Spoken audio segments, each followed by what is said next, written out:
בני משפחת סימנטוב באו לנקות את הקברים של שילה ושל אלעד.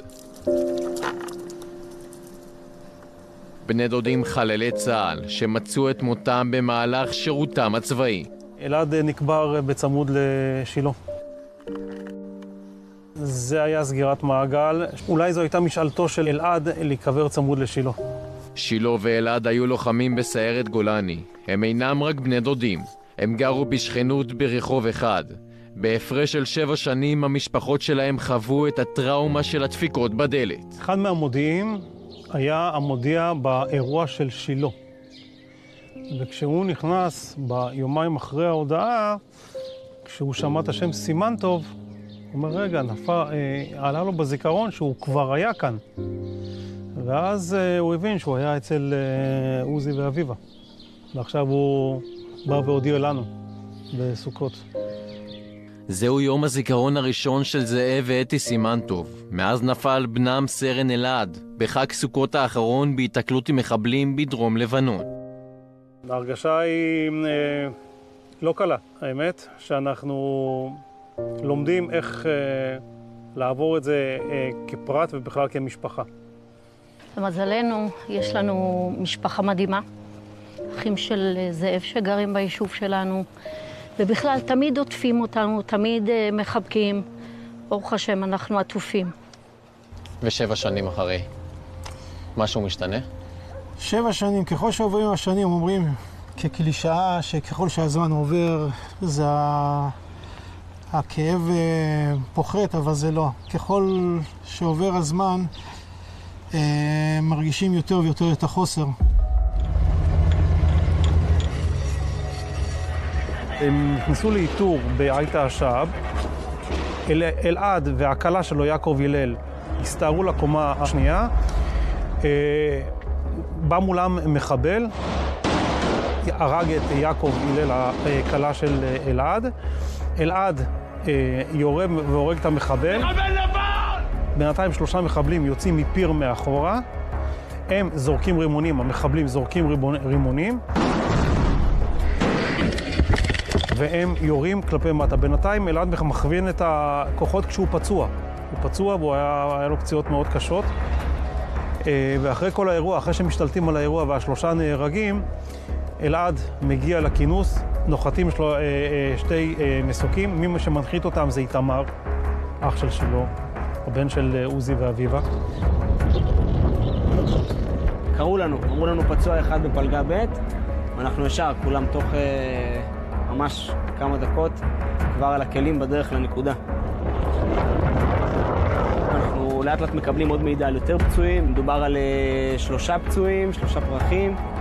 אלעד היה מספר 5, אני תוך כדי מנהל את כל הפינוי עצמו במגפון, יש מפקד מעליי שהוא מנהל את התקשורת עם המסוק. ושם כשאני רואה את אלעד, אז אני מסתכל, אני מקבל איזה סחרחורת, ואני כזה בראש שלי עובר הסיטואציה לא עוד פעם. אני רואה שאלעד במצב קשה. ואלעד נקבע המוות שלו בשעה 7:12, בדיוק לאחר שנכנס החג. ביום הזיכרון לפני כשנה, עוד הספיק אלעד להגיע לקבר של בן דודו שילה. התמונה זה משנה שעברה ביום הזיכרון. אביה, אחותו, מצלמת אותו כאן. וגבריאל, החתן שלי, יושב לידו. גבריאל הוא מצוות שילה. הוא נפצע עם שילה בתאונה.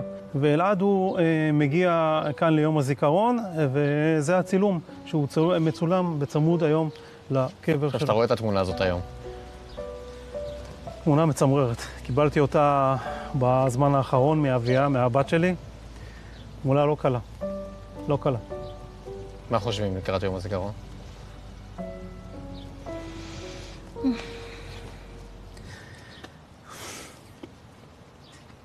הטרגדיה של המשפחה החלה בשנת 2018. סמל ראשון שילה סימנטוב, לוחם בסיירת גולני, נפצע ונהרג בתאונה בין 2 כלי רכב ביחידה. מקרה של שילה זה היה תאונה מבצעית. אנחנו יודעים שהם 3 אמירים נוסעים על כביש 6, בדרך לקדומים לעלות לקו. זאב יושב מאחורה, במקרה מסתכל בפייסבוק ואומר, יו, יש תאונה של חיילים, יש פה 2 חיילים הרוגים. ובמקרה היה טלפון של אחד מהצוות אצל אשתי בזה, והוא כן עלה, והיא שואלת אותו, זה המקרה שלכם, תאונה שלכם? הוא אומר כן. והיא אומרת, אני יודעת שיש שם 2 חיילים הרוגים, שילה בין ההרוגים?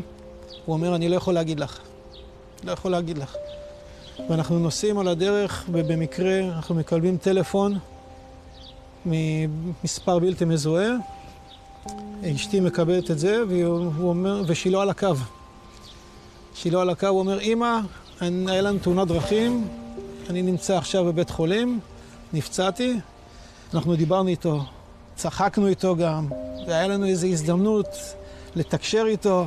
הוא הלך לכיוון, לקחו אותו לכיוון ניתוח של שערך 6 שעות. זכור לך איזה משהו שהוא תקשר איתך, שהוא אמר לך? הוא אמר, בטח. אחד מהחברים שלו מהצוות לימים אמר לנו, שהוא הלך אחרי המיטה, הוא צעק לנו, אנחנו לא שמענו את זה, אבל הוא צעק לנו, אבא, אמא, הכל יהיה בסדר.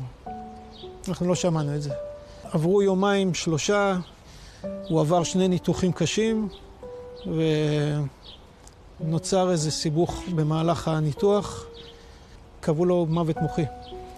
אחרי שבוע, ותרמנו את האיברים, 6 איברים שעדיין נמצאים פה כרגע עם אנשים סביבנו. ואחרי זה שאלעד רוצה